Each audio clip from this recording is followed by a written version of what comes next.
दोस्तों स्टडी 91 के online platform में आप सभी का बहुत बहुत स्वागत है। दोस्तों आज आप सभी के समक्ष वर्ल्ड ज्योग्राफी की क्लास लेकर हाजिर हूँ। बहुत ही शानदार सा सेशन है।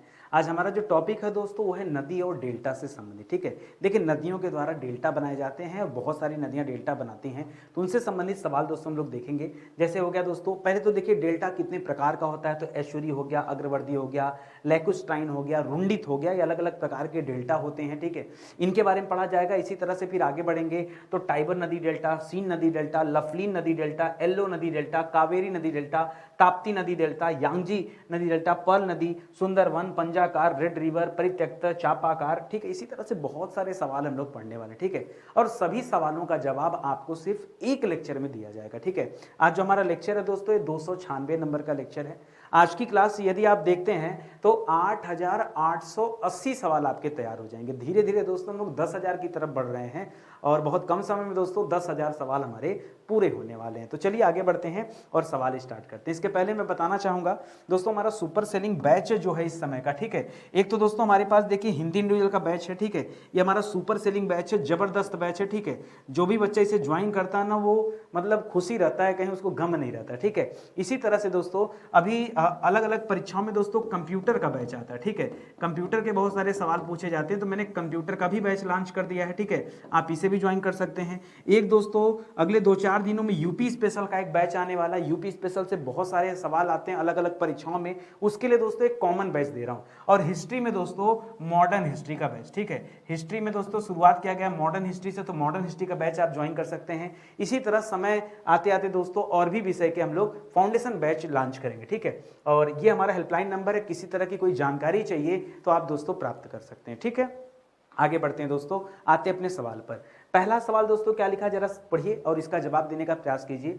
सवाल दे रहा है कि नदी का वह हिस्सा जहां नदी किसी अन्य नदी में या तो मिल जाती है या किसी झील में जाके समा जाती है या किसी जलाशय में समा जाती है या किसी समुद्र में जाकर मिल जाती है या किसी महासागर में जाकर प्रवेश करती है, दोस्तों उस हिस्से को क्या कहते हैं। जैसे कोई भी नदी हो, चाहे गंगा हो, यमुना हो, या कोई, जैसे गंगा की बात करेंगे दोस्तों बंगाल की खाड़ी तक जाएगी, सुंदरबन डेल्टा बनाएगी। ठीक है, लेकिन अगर यमुना की बात करेंगे तो यमुना दोस्तों चलकर आती है और गंगा में मिल जाती है। इलाहाबाद प्रयागराज में आकर दोस्तों ये गंगा नदी में मिल जाती है। तो नदी क्या करेगी, या तो किसी झील, किसी जलाशय, किसी समुद्र, किसी सागर या किसी नदी में जाकर मिल जाती है। जहां पर ये मिलती है वो स्थान दोस्तों क्या कहलाता है, उस स्थान को दोस्तों नदी का मुहाना कहा जाता है। क्या कहा जाता है, उस स्थान को नदी का मुहाना। याद रखेंगे वो जो स्रोत होता है, स्रोत का मतलब क्या होता है दोस्तों, स्रोत का मतलब होता है उद्गम। ठीक है, जहां से नदियां पैदा होती हैं उन्हें स्रोत कहा जाता है,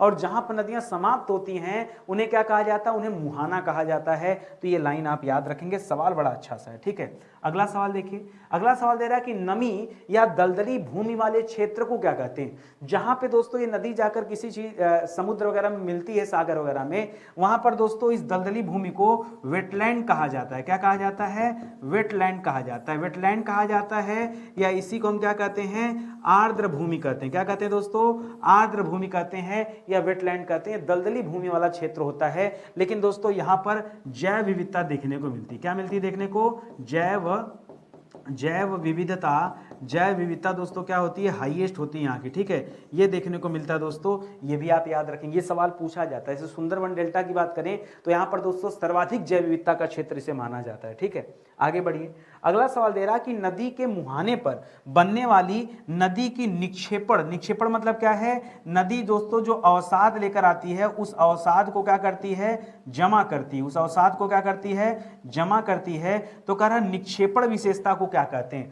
नदी के मुहाने पर दोस्तों नदी अपने अंदर के जितने भी अवसाद रहते हैं उन अवसाद को जमा कर देती है। मैंने आपको कल वाली ही क्लास में पढ़ाया था कि नदियां दोस्तों जब निकलती हैं तो उनका बाल्यकाल होता है, उसके बाद युवा अवस्था में नदियां विकराल रूप धारण कर लेती हैं। इस तरह से दोस्तों आते आते जब अपने अंतिम समय में पहुंचती हैं, वृद्धावस्था की तरफ आती हैं, तो धीरे धीरे नदियों की गति दोस्तों कम पड़ जाता है, इसलिए नदियां विसर्प बनाती हैं। ऐसे विसर्प मतलब जैसे सांप रेंग के चलता है ना, ऐसे नदियां दोस्तों विसर्प बनाती हैं। उन्हीं विसर्प के कभी कभी बहुत नजदीक आने की वजह से नदियां फिर अपने मार्ग में परिवर्तन कर लेती हैं, तो गोखुर झील बनती है। क्या बनती है, गोखुर झील बनती है। सब बाद में चर्चा करेंगे हम लोग। ठीक है, तो इसको याद रखेंगे।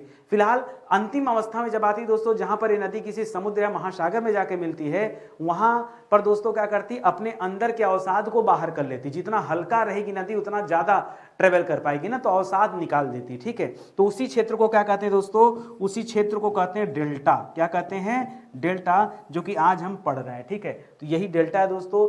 नदी के मुहाने पर बनने वाली नदी निक्षेपण जो विशेषता दोस्तों, उसी को क्या कहते हैं, ये डेल्टा कहा जाता है। ठीक है, ये आप याद रखेंगे। अगले सवाल पर आइए। अगला सवाल दे रहा है दोस्तों कि नदी द्वारा मुहाने के पास तलछट का निर्माण। ठीक है, किसका निर्माण दोस्तों, तलछट का निर्माण। तलछट माने क्या होता है, जो कुछ भी अवशेष है, ठीक है, जो कुछ भी अवशेष है उस अवशेष को क्या करती नदी, जमा करती है एक जगह पे दोस्तों, क्या करती है, इकट्ठा करती है। क्या करती है, इकट्ठा करती है। और इसी को क्या, और ऐसा होता कहाँ है, ये होता है दोस्तों मुहाने के पास। कहां पर होता है, जो नदी का मुहाना होता है, जहां पर नदियां समुद्र से मिलती वहां पर होता है। इसे क्या कहते हैं, इसे कहते हैं डेल्टिक लोब। क्या कहते हैं दोस्तों, इसे कहते हैं डेल्टिक लोब कहा जाता है। ये आप याद रखेंगे। ठीक है, बढ़िया चीज है, ऐसे परीक्षा में आता है सवाल, लोग डेल्टा डेल्टा पढ़ के रखें, डेल्टिक लोब नहीं पता। ठीक है, यानी डेल्टा के आसपास के जो स्थान होते हैं, जो भी स्थलाकृतियां वगैरह हैं जो नदियों के द्वारा निर्मित हो रहा है, वो सब डेल्टिक लोब के अंतर्गत आता है। ये आप याद रखेंगे। ठीक है, आगे बढ़िए।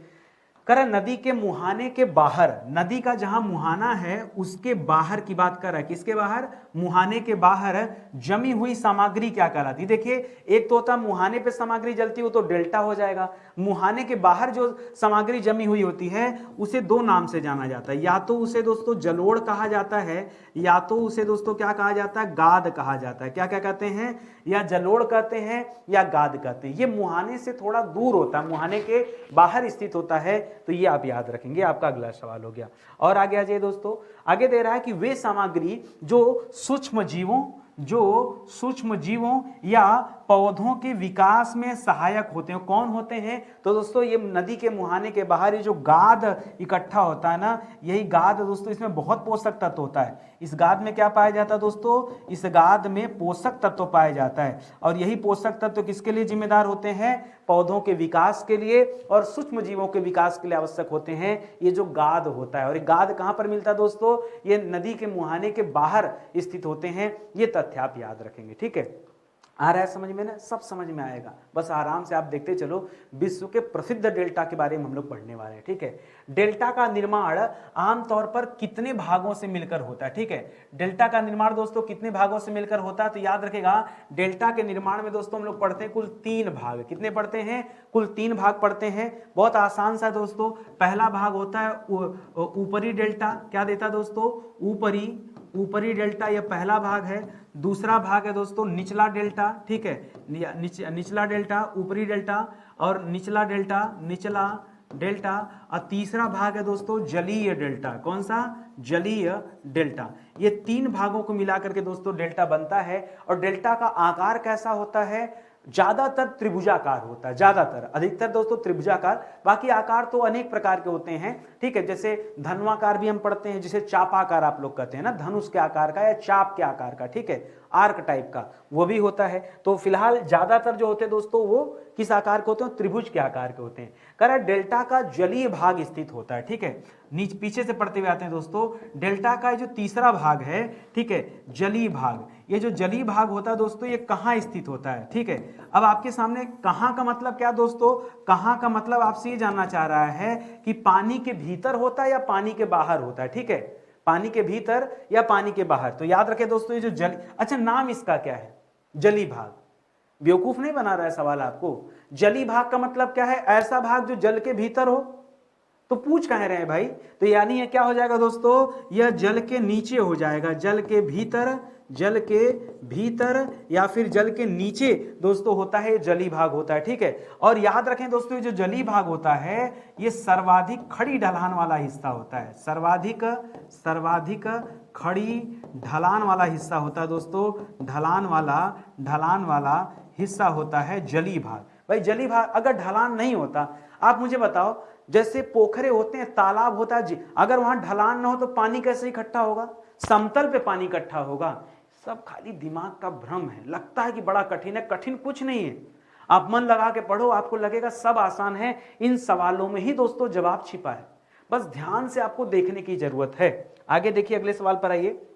अगला सवाल दे रहा है कि नदी के मुहाने से दूर, ठीक है, पहले देखिए ये पास में था और अब लिख रहा है दोस्तों नदी के मुहाने से दूर जलीय डेल्टा का सबसे नया भाग क्या कहलाता है वो भी जलीय डेल्टा, लेकिन मुहाने से दूर है। तो जो मुहाने से दूर होता, जो मुहाने के नजदीक होता है वो डेल्टा में आ जाता है, जो दूर होता है उसे प्रो डेल्टा कहते हैं। क्या कहते हैं दोस्तों, उसे क्या कहते हैं, कोई दिक्कत आपको, जो दूर है उसे क्या कहते हैं, प्रो डेल्टा, जो नजदीक है उसे क्या कहते हैं, डेल्टा।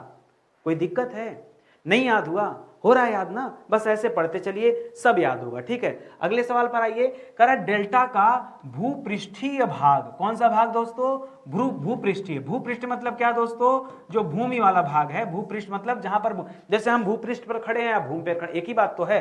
कह रहा डेल्टा का भूपृष्ठीय भाग स्थित होता है, क्या यह भूपृष्ठीय भाग पानी के भीतर होगा, नहीं, पानी के भीतर तो जलीय भाग होता है। ये कहां होता है दोस्तों, ये जल के ऊपर होता है। यह भाग जो होता है भूपृष्ठीय मतलब जहां भूमि नजर आ रही, जहां पर जल नहीं है, तो जल के ऊपर होता है, ये आप याद रखेंगे। लेकिन एक चीज और यहां पे याद रखेगा, ये वाला जो हिस्सा होता है, ठीक है, भूपृष्ठीय जो भाग होता है, भूपृष्ठीय भाग, ये जो होता है दोस्तों याद रखेंगे, ये समुद्री लहरों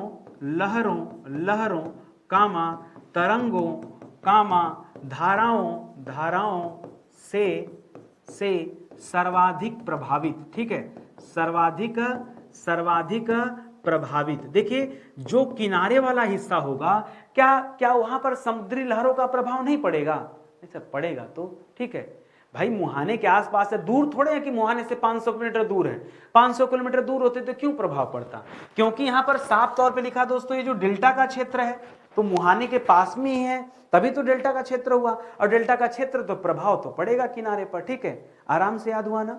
चलो आ जाओ आगे बढ़ते हैं, अगले सवाल पर आते हैं। अगला सवाल दे रहा है कि किन नदियों का डेल्टा प्रगतिशील प्रकार का होता है। प्रगतिशील प्रकार का डेल्टा, प्रगतिशील मैंने कल पढ़ाया था, धीरे धीरे प्रगति होना, बढ़ना, यानी ऐसा डेल्टा जिसमें विस्तार हो रहा, और किस तरफ, समुद्र की तरफ डेल्टा का विस्तार, किस तरफ दोस्तों, प्रगतिशील प्रकार के डेल्टा में समुद्र की तरफ दोस्तों डेल्टा का विस्तार होता है, ठीक है। इसमें क्या होता है दोस्तों, याद रखेंगे, डेल्टा का विस्तार होता है, ठीक है, डेल्टा का विस्तार होता है, ठीक है, यहां लिख दीजिए समुद्र की तरफ, ठीक है, समुद्र की तरफ डेल्टा का विस्तार होता है। अब देखिए कह रहा है किन नदियों का डेल्टा, एक दो उदाहरण दीजिए आप, ठीक है। तो मान लीजिए किन नदी में पूछा, जैसे गंगा नदी डेल्टा, ठीक है, गंगा नदी डेल्टा जो दोस्तों यह भी प्रगतिशील प्रकार का है। या दोस्तों आप याद कर लीजिए मिसिसिपी नदी, कौन सी, मिसिसिपी नदी डेल्टा, ठीक है, मिसिसिपी नदी डेल्टा कहाँ दोस्तों, ये आपके यूएसए में स्थित है, ठीक है, अमेरिका में, ठीक है। तो ये जो है दोस्तों इसमें भी विस्तार हो रहा है, ये प्रगतिशील डेल्टा के उदाहरण हैं, इन्हें आप याद रखेंगे, ठीक है। आगे बढ़ जाइए, अगले सवाल पर आइए। कह रहा हवांगहो नदी किस तरह के कई डेल्टा का निर्माण करती है। ये जो हवांगहो नदी है दोस्तों, ये कहां पर स्थित है दोस्तों, इसका नाम देखकर कि पता चल गया सर ये चीन में स्थित नदी है। और कह रहा ये किस तरह के डेल्टा का निर्माण करती दोस्तों, तो ये बनाती है दोस्तों परित्यक्त डेल्टा। क्या बनाती है, ये बनाती है परित्यक्त डेल्टा। अब आपके यहाँ एक नया सवाल आ गया, जैसे यहाँ दिया था प्रगतिशील, सर आपने बता दिया प्रगतिशील मतलब ऐसा डेल्टा जिसमें विस्तार जारी हो। ये सर ये परित्यक्त डेल्टा क्या होता है, तो देखिए कभी कभी क्या होता है, नदियां जहां पर अपना मुहाना बनाती हैं, कभी कभी उस मुहाने से दूर खिसक जाती हैं, ऐसा तुरंत नहीं होता, कई साल बाद होता है, ठीक है। तो याद रखेंगे जब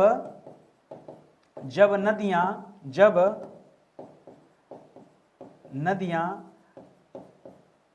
अपने मुहाने को परिवर्तित कर देती हैं, क्या कर देती है दोस्तों, परिवर्तित कर देती हैं, यानी पहले जल कहीं और गिरा रही थी, अब दोस्तों कहीं और गिराती हैं, तो दोस्तों ऐसे में परित्यक्त डेल्टा का निर्माण होता है। क्या होता है दोस्तों, परित्यक्त डेल्टा का निर्माण होता है, बस ऐसे एक से दूसरे पे शिफ्ट हो जाना, पहले जहां थी वहां से हटकर किसी दूसरे में आ जाना, बस इतनी सी बात दोस्तों आपको याद रखना है तो काम आपका हो गया, ठीक है। आगे बढ़िए, लिख रहा है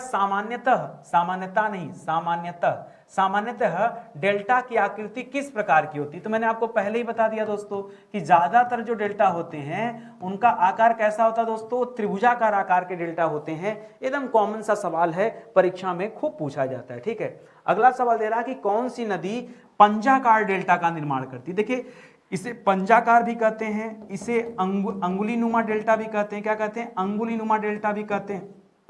अब भाई पंजा कहें चाहे अंगुली कहें एक ही बात है, ठीक है, ये भी इसे कहा जाता है। अब ये कौन सी नदी दोस्तों? तो अमेरिका की जो मिसिसिपी नदी है, मिसिसिपी नदी जो है दोस्तों, जो यूएसए में स्थित है, ये किस प्रकार के डेल्टा का निर्माण करती है? ये पंजाकार या अंगुली नुमा डेल्टा का निर्माण करती है, ये आप याद रखें। और पीछे अभी आपने और पढ़ा कि दोस्तों यही वो नदी है जो क्या करती है, मिसिसिपी नदी ही क्या करती है, ये दोस्तों इसका जो डेल्टा है प्रगतिशील डेल्टा का उदाहरण है, प्रगतिशील डेल्टा, ठीक है, प्रगतिशील डेल्टा का भी उदाहरण है।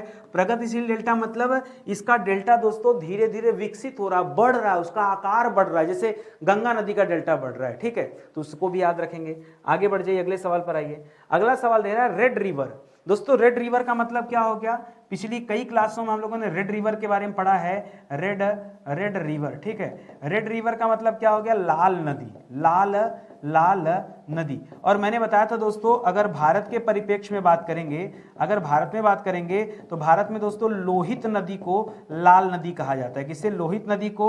और किसे कहा जाता है दोस्तों? कहीं कहीं पे दोस्तों ब्रह्मपुत्र नदी को भी लाल नदी कहा गया। लेकिन दोस्तों इसके अलावा मैंने आपको बताया था ये नदी वियतनाम में बहती है, लाल नदी। वियतनाम की राजधानी जो हनोई है, याद रखेंगे हनोई क्या है दोस्तों? हनोई कैपिटल है। हनोई क्या दोस्तों? हनोई कैपिटल है। और ये जो कैपिटल हनोई है ये किस डेल्टा क्षेत्र में स्थित है? ये रेड नदी के जो है डेल्टा क्षेत्र में स्थित है। लाल नदी के डेल्टा क्षेत्र में स्थित दोस्तों वियतनाम की राजधानी हनोई है, इसे भी आप याद रखेंगे, ठीक है। अच्छा सवाल हुआ ना? ऐसे पढ़ना है कि एक सवाल पे आप अपना कॉन्सेप्ट क्लियर करते चलिए। देखिए स्टडी 91 के प्लेटफॉर्म से अभी हम लोग जो एक क्लास अटेंड कर रहे हैं ना, ये पूरी तरह से निःशुल्क क्लास है, फ्री क्लास है दोस्तों, जिसे आप स्टडी 91 के चैनल पे देख सकते हैं। देखिए आप कहीं से ऑनलाइन पढ़िए ऑफलाइन पढ़िए नहीं मतलब है, लेकिन कम से कम आप इन क्लास को देखिए। 150 लेक्चर में दोस्तों जो इतिहास कवर कराया गया ना, ऐसे ही शिद्दत से पढ़ाया गया, एक एक चैप्टर पर एक एक टॉपिक पर आपको क्लास दिया गया। इसी तरह से पूरा संविधान मैंने पढ़ा दिया और पूरी ज्योग्राफी भी दोस्तों बहुत जल्द समाप्त होनी है। 231 नंबर से दोस्तों ज्योग्राफी की क्लास ले रहे हैं और आप देख रहे हैं आज हम कितने आगे आ गए, बस 300 लेक्चर होने वाला। 300 हो जाएगा तो टोटल 70 लेक्चर आपके हो जाएंगे। कितना हो जाएगा? 70 हो जाएगा ना, 70 लेक्चर आपके हो जाएंगे, ठीक है। अभी तो चल ही रहा है लेक्चर और मुझे लगता है कम से कम 80 या 100 तक हो सकता है चला जाए, बहुत कुछ बाकी अभी पढ़ना। आराम आराम से पढ़ना में कोई जल्दीबाजी नहीं है। एक बार वर्ल्ड ज्योग्राफी समाप्त होगा तो इंडियन ज्योग्राफी पढ़ेंगे। क्लास कब चलती दोस्तों? तो क्लास चलती सुबह 9:06 पे। कब चलती दोस्तों? 9:06 पे दोस्तों क्लास चलती है। आपके पास समय हो तो आइए, नहीं समय हो तो भाई कोई बात ही नहीं, भटकते रहेंगे। आएंगे आज नहीं कल आएंगे, ठीक है।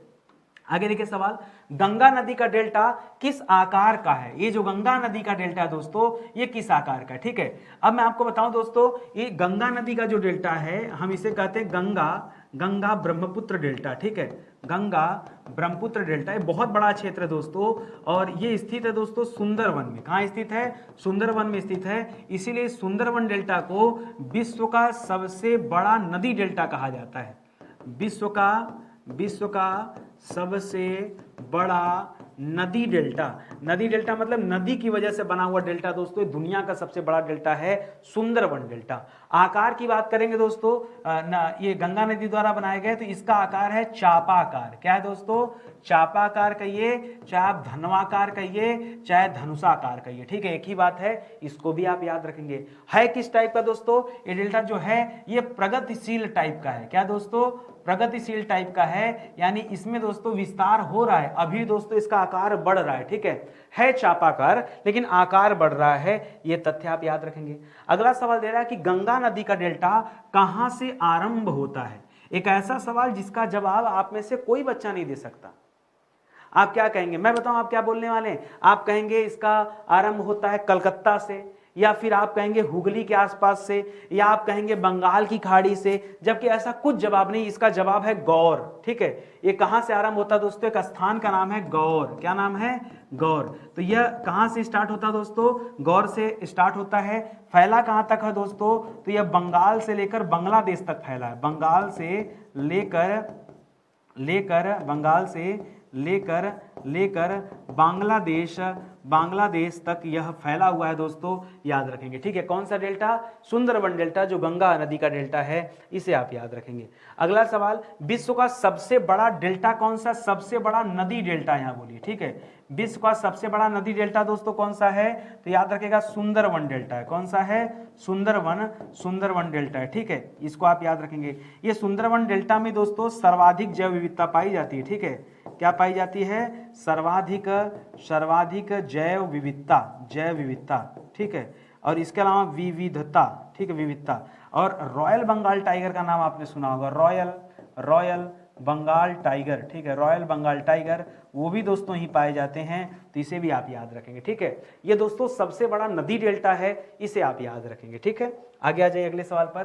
कह रहा है जहां तलछट का जमाव मजबूत तरंगों के साथ, जहां तलछट का जमाव मजबूत तरंगों के साथ एक सीधी तट रेखा पर दोस्तों होता है, क्या कहलाता है? अगर तलछट का जमाव दोस्तों सीधी तट रेखा पर हुआ है तो उसे क्या कहते हैं? सीधा मतलब आगे, आगे मतलब अग्र, इसे कहा जाता है अग्रवर्धी डेल्टा। क्या कहा जाता है दोस्तों? इसे क्या कहते हैं? इसे कहते हैं अग्रवर्धी डेल्टा। यहां क्या होता है? तलछट मतलब क्या हो गया? तलछट मतलब सीधे सीधे कहिए अवशेष। ठीक है, जो कुछ नदियां लेकर आती हैं अवशेष के रूप में, जब उसका जमाव करती हैं, उन अवशेषों का जमाव करती हैं, वो भी मजबूत तरंगों के साथ जब ये सीधी रेखा में जमाव होता है, तब दोस्तों ये अग्रवर्धी डेल्टा कहा जाता है। अब एक चीज और यहां पे याद रखिएगा, ये तो एक चीज हो गया। दूसरी चीज आप यहां याद रखिएगा, जो समुद्री तरंगे होती हैं, समुद्री लहरें होती हैं, वो किनारों पर वार करती हैं, धक्का देती हैं।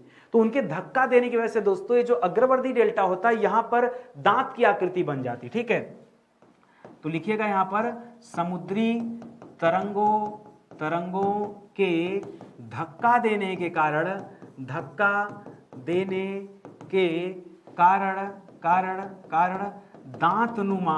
दांतनुमा आकृति का निर्माण। ठीक है, जैसे दांत होता है ना, ऐसे ऐसे देखिए, ऐसे ऐसे होता है ना दांत, ऐसे। ठीक है, ऐसे ऐसे दोस्तों क्या हो जाता है? इसका निर्माण होता है। ये अग्रवर्धी डेल्टा है, इनको याद रखेंगे। बाहर की तरफ दोस्तों दांत जैसी आकृति का निर्माण होता है, और धक्का की वजह से होता है, ऐसा दोस्तों हो जाता है। ये आप याद रखेंगे, अग्रवर्धी डेल्टा का उदाहरण है। ठीक है, आगे बढ़िए अगले सवाल पर आइए। कह रहा है जलमग्न नदियों के मुहाने पर, ऐसी नदियां जो क्या है दोस्तों? जो जलमग्न है। क्या है दोस्तों? जलमग्न है। ठीक है, जलमग्न नदियों के मुहाने पर एस्चुरी के किनारों पर किस प्रकार के डेल्टा का निर्माण होता है? जहां पर एस्चुरी किनारे पर है तो दोस्तों निर्माण भी कैसा होगा दोस्तों? यहां पर एस्चुरी डेल्टा का निर्माण होगा। किसका निर्माण होगा?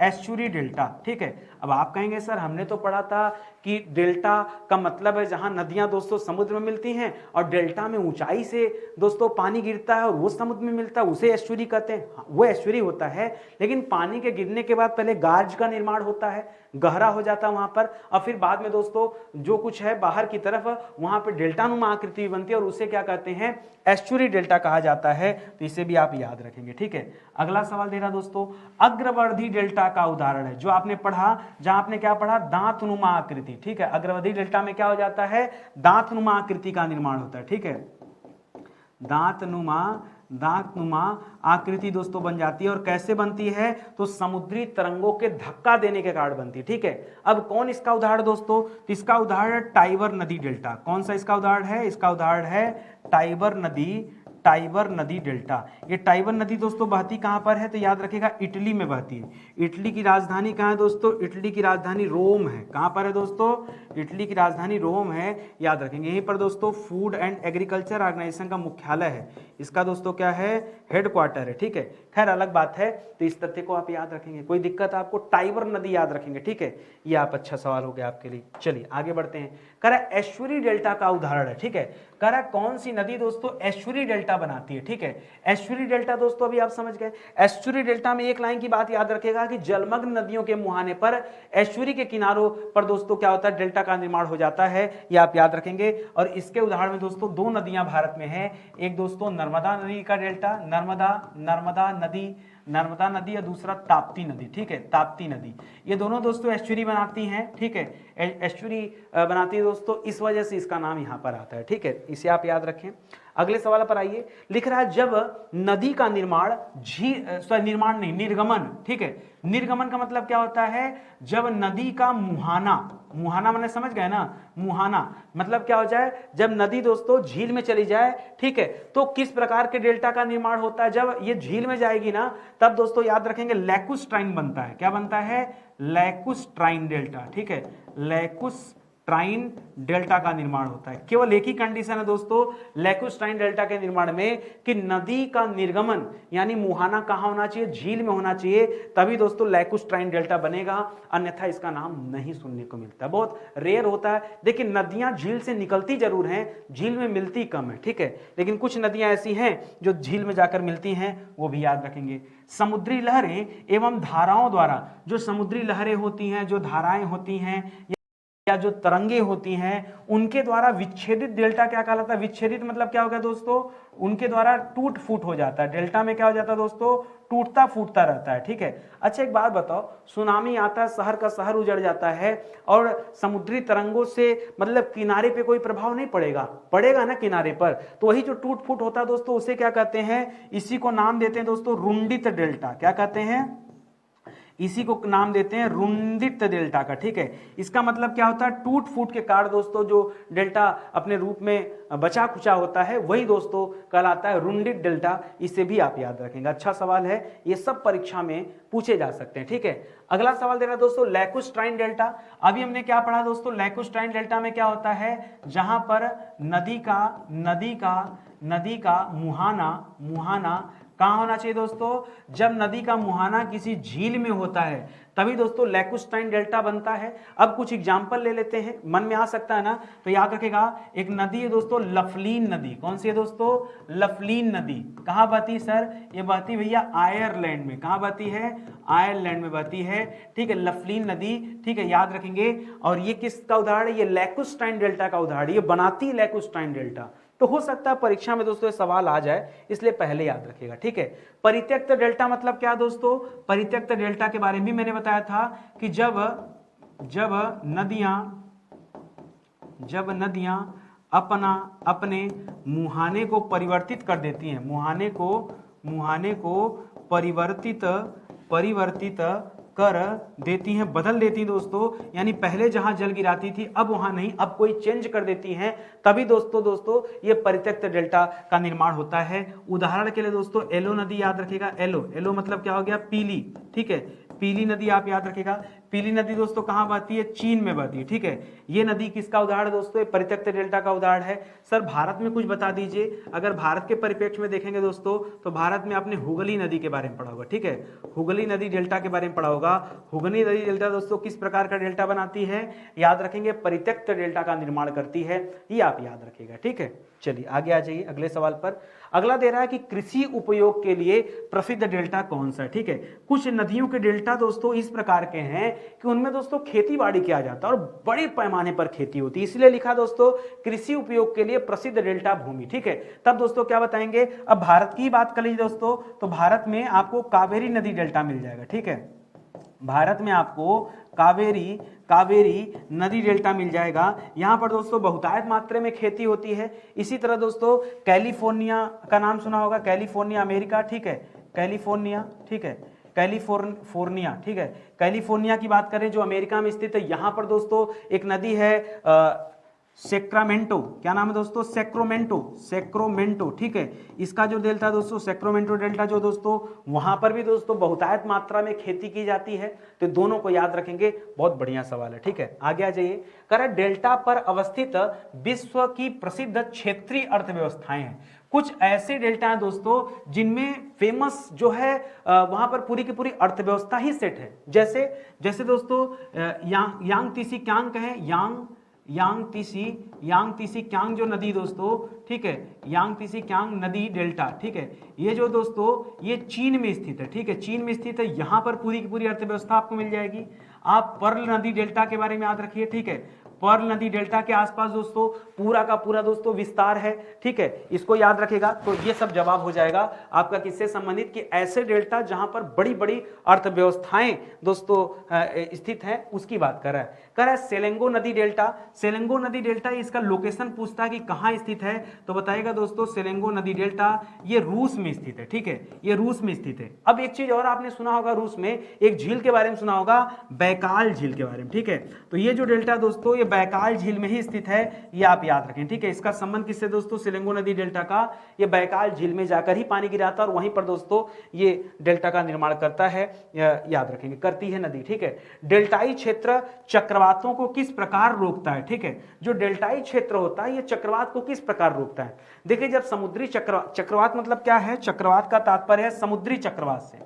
ठीक है, समुद्री चक्रवात से जब कभी समुद्री चक्रवात आते हैं, यदि किनारे पर दोस्तों बड़े बड़े नगर, शहर या जंगल वगैरह होते हैं, तो ऐसे में दोस्तों उनको बल मिलता है और वो सबको प्रभावित करते हैं। लेकिन जो डेल्टा वाले क्षेत्र होते हैं, यहाँ पर लोग बड़े बड़े मकान तो बना के रहते हैं, ये तो दलदली भूमि वाले क्षेत्र होते हैं। ऐसे में दोस्तों क्या होता है, यह जो क्षेत्र होता है बफर प्रदान करता है। क्या प्रदान करता है, बफर प्रदान करता है। ठीक है, अब आप कहेंगे सर ये बफर क्या होता है।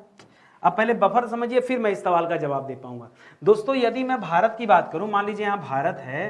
ठीक है, भारत, ठीक है, और यहाँ दोस्तों चीन है, समझ में आ रहा है ना, भारत है और चीन है, और इसके बीच में एक छोटा सा देश दोस्तों नेपाल है, और क्या दोस्तों भूटान है। ऐसे छोटे छोटे देश हैं। एक जमाने में दोस्तों तिब्बत भी हुआ करता था ना, ये सब देश हैं। तो दोस्तों ये जो छोटे वाले हैं ना, इन्हीं को बफर कहा जाता है। ये बफर जोन है। क्या दोस्तों, ये बफर जोन। क्यों, देखिए बात समझिए, भारत भी अपने आप को बहुत बड़कवा समझता है और चीन तो समझता है। अब दोनों बड़कवा की अगर बाउंड्री मिल जाएगी ना, तो लड़ाई झगड़ा बहुत ज्यादा होगा। अगर बीच में कोई छोटा देश होगा ना, तो ये दोनों लड़ेंगे नहीं। बीच में नेपाल है, इसलिए थोड़ी लड़ाई हमारी कम होती चीन के साथ। अगर एकदम बाउंड्री टच में रहता तो दोस्तों लड़ाई होती। ठीक है, तो याद रखेंगे इसी वजह से बीच में क्या, बफर। अब बफर समझ गए ना। उसी तरीके से दोस्तों जो समुद्री चक्रवात होते हैं, ये शहरों को या फिर नगरों को प्रभावित करते हैं। अब उनको मिल गया खाली स्थान, डेल्टाई क्षेत्र क्या हो गया दोस्तों, ये पूरी तरह से प्लेन खाली, कुछ है ही नहीं वहां पे। ठीक है, अब दोस्तों उसकी वजह से जो समुद्री चक्रवात होते हैं कमजोर पड़ जाते हैं। चक्रवात क्या हो जाते हैं दोस्तों, ये कमजोर हो जाते हैं जब इनको मिल जाता बफर जोन। बफर जोन में आने के बाद दोस्तों कमजोर हो जाते हैं। जैसे मैं एग्जांपल लूं दोस्तों, मैक्सिको की खाड़ी के पास में दोस्तों याद रखेंगे, एक नदी है दोस्तों, मिसिसिपी नदी। पीछे पढ़ा है ना आपको मिसिसिपी के बारे में, मिसिसिपी नदी डेल्टा। ठीक है, ये जो नदी डेल्टा है ये जुड़ा हुआ दोस्तों मैक्सिको की खाड़ी से। ठीक है, मैक्सिको की खाड़ी से। जब कभी मैक्सिको की खाड़ी में दोस्तों चक्रवात आता है, और यहाँ पे आता क्या है, यहाँ हरिकेन आता है। ठीक है, हरिकेन नामक चक्रवात है दोस्तों। जब कभी हरिकेन चलता है ना मैक्सिको की खाड़ी से, तो उसको दोस्तों मिसिसिपी नदी डेल्टा का जो क्षेत्र है उसके प्रभाव को कम कर देता है। अगर ये नदी डेल्टा नहीं होता ना, तो अमेरिका दोस्तों बहुत ज्यादा प्रभावित होता, लेकिन इसकी वजह से बच जाता है। ठीक है, तो यही मैं आपको समझाना चाह रहा था, इसको अपने दिमाग में रख लीजिए। ओहो, आज की क्लास यहीं पे समाप्त हो जाती है। तो मजा आया कि नहीं पढ़कर। ऐसे विषय जो पूरी तरह से पढ़ा दिए गए हैं, उनके हैंड रिटन नोट्स दोस्तों आपको मिल सकते हैं। ये सब कुछ दोस्तों हाथ से लिखा गया है। इसी तरह दोस्तों आगे हम काम कर रहे हैं डिजिटल नोट्स पे, और हमारे डिजिटल नोट्स दोस्तों लॉन्च हो गए। ठीक है, याद रखेंगे हमारे जो डिजिटल नोट्स हैं वो दोस्तों हमने लॉन्च कर दिए हैं। तो आप आकर के दोस्तों एक बार वेबसाइट पे चेक कर लीजिए। ठीक है, कि कौन कौन से डिजिटल नोट जो है हम लोगों ने नोट्स जो है लॉन्च किए हैं। डिजिटल नोट्स और हैंड रिटन नोट्स में क्या अंतर है, हैंड रिटन नोट्स जो होते हैं दोस्तों हाथ से लिखे गए हैं, और डिजिटल नोट्स दोस्तों ये बैठ करके कंप्यूटर पे बना दिया गया। देखिए जो किताब होती है वो तो किताब घर पे जाती है, ये जो डिजिटल नोट्स होते हैं दोस्तों ये ई बुक में आपको दिए जाते हैं। ई बुक फॉर्मेट में, किस में दिए जाते हैं, या ई बुक फॉर्मेट में दिए जाते हैं। एक तरह से समझिए आप पीडीएफ में दिए जाते हैं आपको। ठीक है, किस फॉर्मेट में होता है दोस्तों, ये पीडीएफ में दिए जाते हैं। तो आप चाहें तो इसे परचेज कर सकते हैं, स्टडी 91 के वेबसाइट या एप्लीकेशन पर विजिट करेंगे। ठीक है, चलिए सेशन ही समाप्त होता है। मिलते हैं दोस्तों अगले लेक्चर में, तब तक के लिए बहुत बहुत धन्यवाद आप सभी का। जय हिंद, जय Bharat, thank you so much.